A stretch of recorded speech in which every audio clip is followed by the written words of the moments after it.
Hey, what's going on, guys? So today we're pay no attention to what's going on in the background. That has absolutely nothing to do with the video. Today we're talking about like the levels of Yu-Gi-Oh. So this is obviously my opinion. I do just want to preface this video by saying that I'm gonna try to make this video short, even though I have a lot of levels. And the main reason I wanted to do this video was just basically to talk about how as you grow in your Yu-Gi-Oh journey, you start to realize that there are levels to this. Just like there's levels to anything else. There's levels to basketball, car repair, fencing, whatever. And there's levels to Yu-Gi-Oh. And it's interesting because I think a lot of players who are newer to the game or newer to really any card game start to think, well, I am just as good as X person or Y person, but it's actually not true. And as you grow further and further in your Yu-Gi-Oh journey, you start to figure that out. I actually have the list on my phone, so if I randomly am looking down, that is why. Um, but it's just one of those situations where um, I wanted to talk about this because you can kind of go like, oh, that's where the level I'm at. That's the level I'm at, and it's interesting. Some of the at the first beginning spot, um, when you're first starting and you're first climbing out, you can't really go back. Like if you go from level 1 to level 2 to level 3, you can't really go back to level 1. But at a certain spot, you get to a point to where you're so good that it actually requires a certain amount of like maintenance, for lack of a better term. I don't know what else to say. But the first level I wanted to talk about is complacently casual. I don't know how else to describe it. These are players. Sometimes they're just fans of the show. It's like the first one. They don't even know the other ones exist, and maybe they have a deck. Maybe they just like to hang out. Maybe they have a lot of cards they like to trade. But they're bad, and they know that they're bad, and they don't care that they're bad.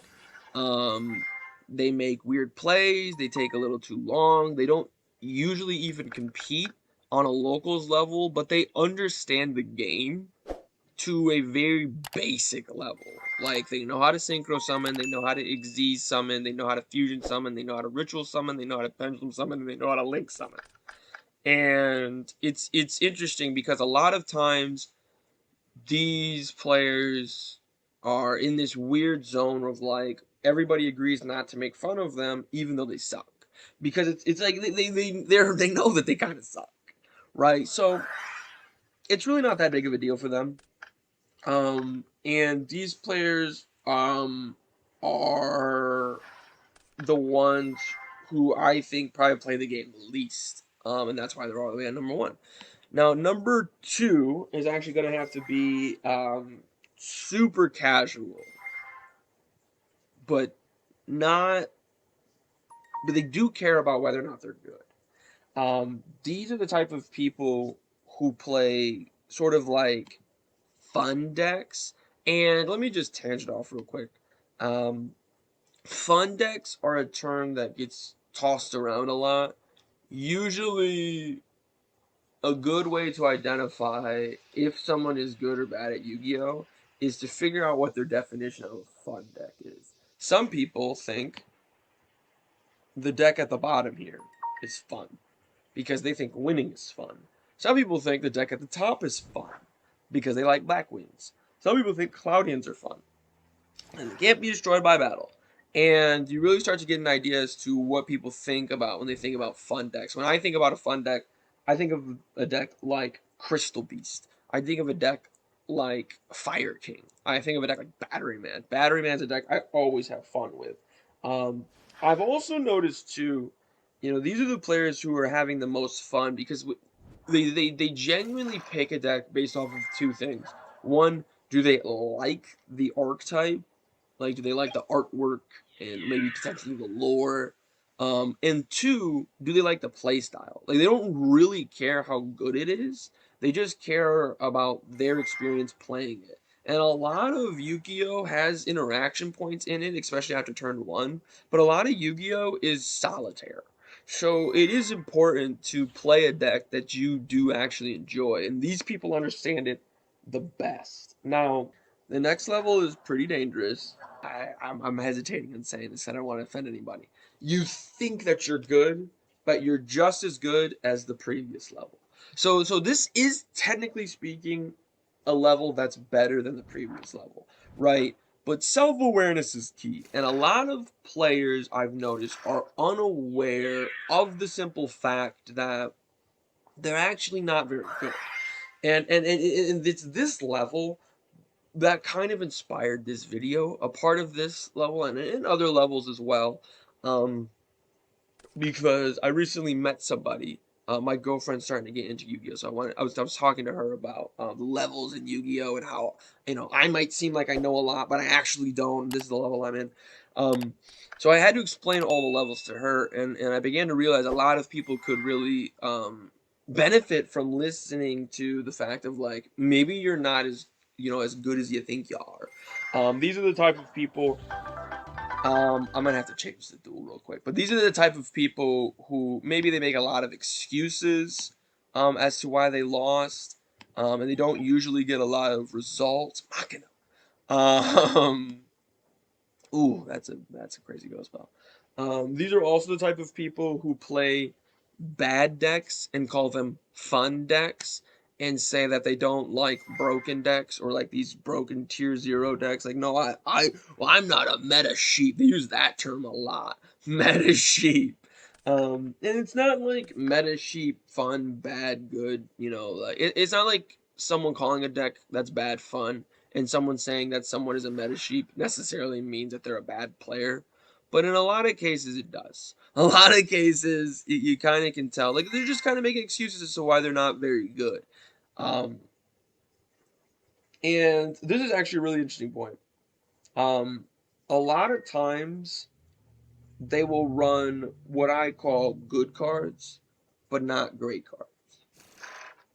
So, a lot of times, people that aren't very good, a very dead giveaway is that they're running good cards but not great cards. Like a card, like I was just looking at last night, a card like Warning Point. If you've played Duel Links, Warning Point's a really solid card, but it's not in this, regular Yu-Gi-Oh TCG. Actually, in fact, another great example are like the pot cards, right? Take like Pot of Avarice, Pot of Greed, Pot of Equivocance, Pot of Extravagance, Pot of Prosperity, right? Pot of Avarice at one point was banned. Pot of Avarice is a solid but circumstantial card. It's good and sometimes even great, but not consistently enough great. Pot of Greed is literally a banned card in almost every circumstance. It's great. Pot of Equivocance is very circumstantially good, which makes it almost a bad card, which is why you don't really ever see it. Pot of Extravagance is a really good card that is just innately worse than Pot of Prosperity. And if you know what those cards do, you kind of get where I'm going at with that. Um, and at the end of the day, this level is where a lot of Yu-Gi-Oh players resign because this level requires a lot of growth. You have to get out of this level, you have to admit to yourself that you're bad.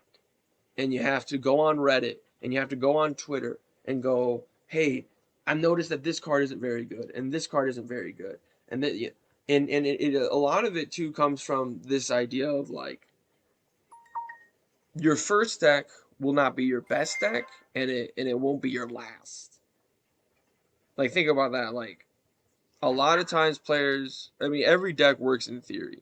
A lot of times players, myself included, will build a deck for the first time and go, "This is the best deck ever." After a while of doing that, I've started to realize that's just never the case. You just run a card, and you're like, "Man, why is this thing at 3? Why I'm getting rid of this card." You throw it across the room, right?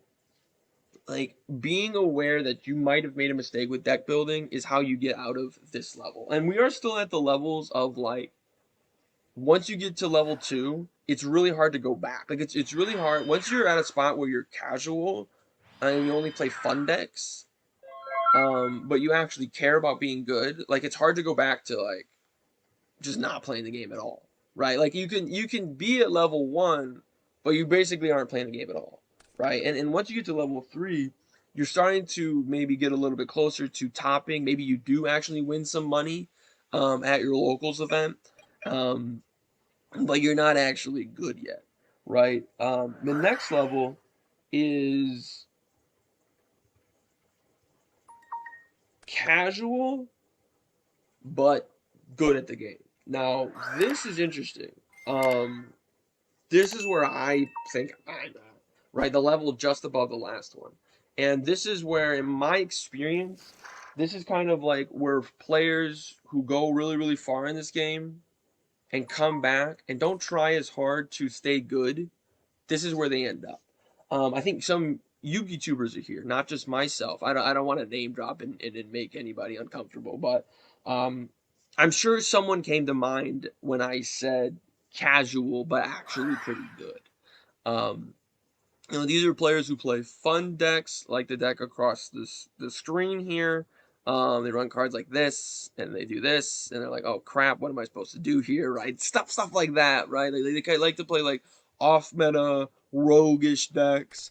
Um, and sometimes you'll see these people, they will never be playing at all because they're trading, right? Like a lot of times you'll see people who trade, and this, if you're subscribed to this channel, you're aware that the main type of video I talk about is the penny stock market watch for Yu-Gi-Oh.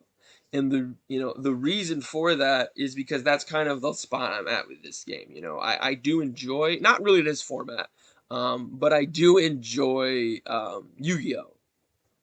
I do enjoy playing Yu-Gi-Oh. But it's very time consuming. And it can just get to a spot to where it's just the juice is not worth the squeeze. You guys spend $600 on the best deck in the room once every 3 months, and hope that you get like your invite or you top a regional.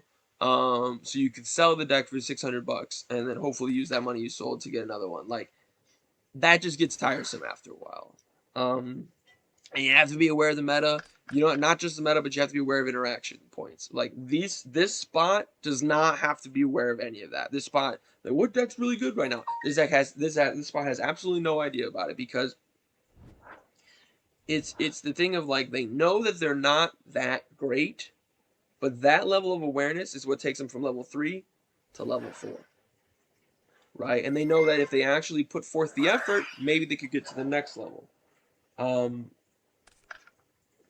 Now, the next level is this weird gray area where you're no longer casual, you're no longer like not that good at the game, but you're also not great.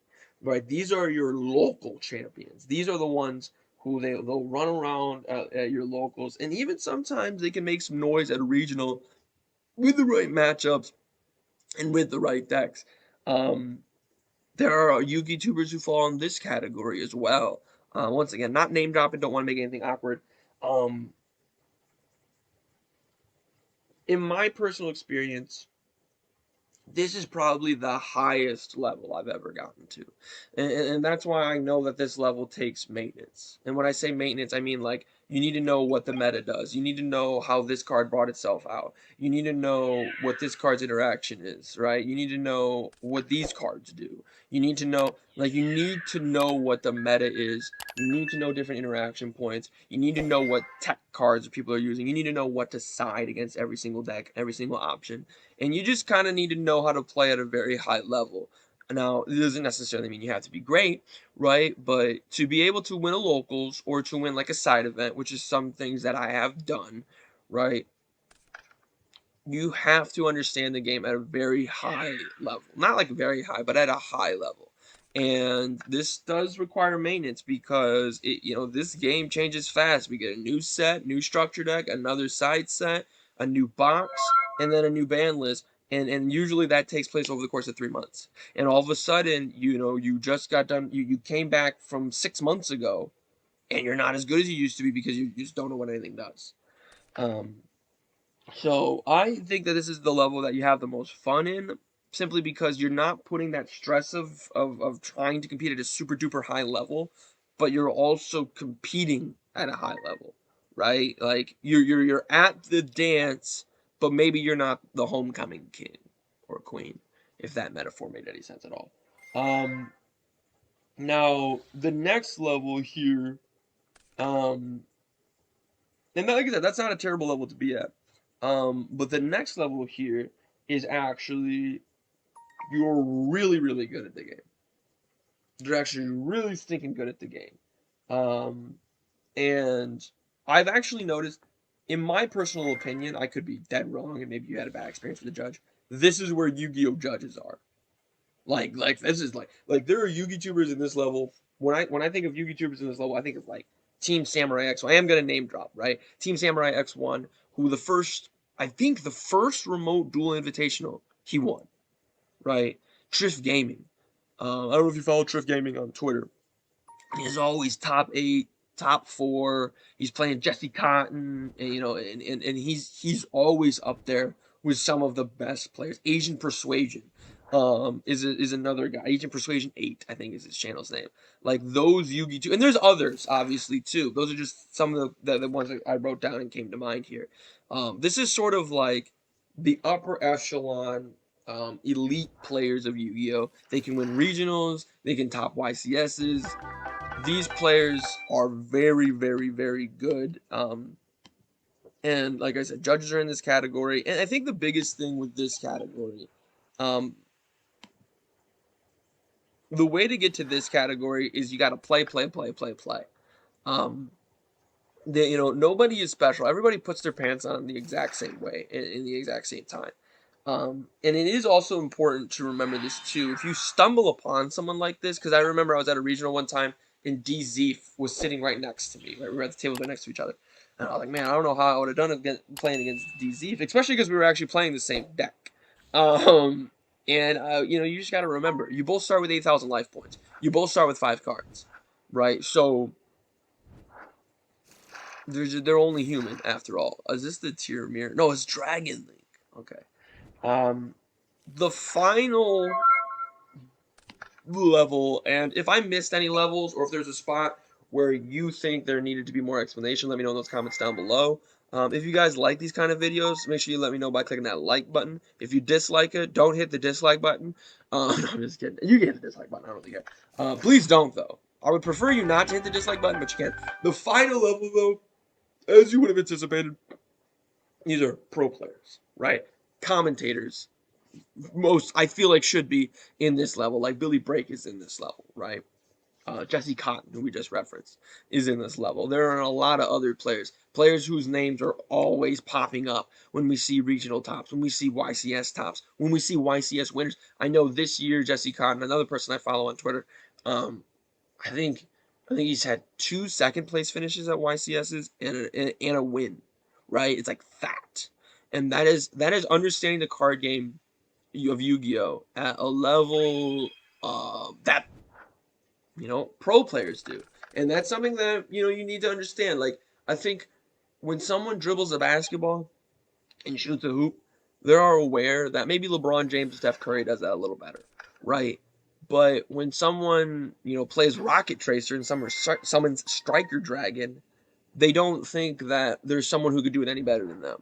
But there are, and not only are there levels to this, but there are honestly levels within the levels, right? Now, like I said, in my personal experience, it's hard to maintain that, and it can be stressful to maintain that level of Yu-Gi-Oh! But do keep in mind, they give away Nintendo Switches, they give away PS4s, they give away cool prize cards, and it is a great experience. Yeah, it can be tiresome, but sometimes too, you even could get sponsored, right? You put your name, you put a card shop's name on the back of your shirt, and you kind of go from there. Um, these players, what's great about these players too, is that they can pick up a bad deck or fun, we'll call it fun deck, and top a regional with it, right? And sometimes what ends up happening is pro players start doing that, and that's how they end up in that casual but good category. But let me know what you guys think. What level are you in? Let me know in those comments down below. Make sure you guys click that like button, show your support for the channel, subscribe for even more content. But most importantly of all, have a good day.